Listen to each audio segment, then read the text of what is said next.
Hello everyone, nandito po ako sa Yagiyama Biniland, kung saan po nandito marami pong mga palaruan dito, may mga rides po dito sa Biniland naman po na to.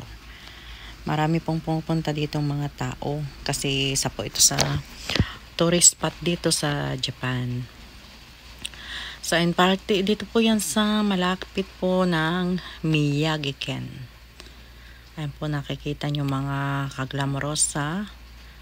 Ayan, makikita nyo po yung may fountain sila at sa kabila po niyan may mga rides. So ayan, dito po tayo, mag-ikot-ikot po muna tayo. Samahan nyo po ako mga kaglamorosa, mag-ikot po tayo dito. Ayan, nakikita nyo po may mga, medyo malayo lang po kasi yung ano niya, may mga rides po doon sa dulo. So, ayan, kita nyo po yung fountain. Ang ganda po ng fountain niya. Mamaya po, tataas po kasi yung pag-ano ng fountain niya. Kasi ngayon, konti pa lang, hindi pa masyado po nag-ano yung tubig niya. So, mga kaglamrosa, samahan nyo ako. Mag-ikot-ikot po tayo dito. Masyadong mainit kasi summer kasi dito sa Japan ngayon.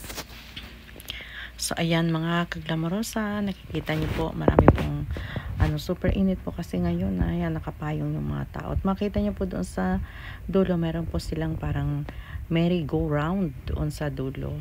Dahil nga po ngayon ay summer, siyempre mag-ikot-ikot po tayo, explore po tayo habang summer. Kasi pag winter naman po, hindi tayo makalabas ng bahay. So, ayan, dito po sa kabila, mga kaglamorosa, mayroon po dyan na restaurant kung saan po pwedeng magpahinga at pwedeng kumain, bumili ng mga pagkain at mag-refresh po yung mga tao. Kasi sobrang init po dyan sa labas.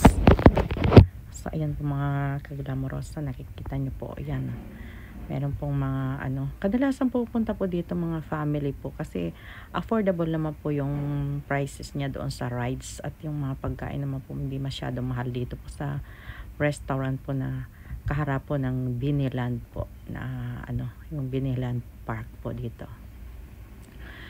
So ayan po mga kaglamorosa, nakikita nyo po doon po sa dulo, medyo malayo po kasi yung rides nila hindi masyadong malapit dito sa may fountain. Ayan po, makikita nyo po. Pero ang ganda po ng place na to. Sariwa ang hangin, kaya lang syempre talo ngayon dahil summer, kaya masyadong mainit. Mainit po ang panahon.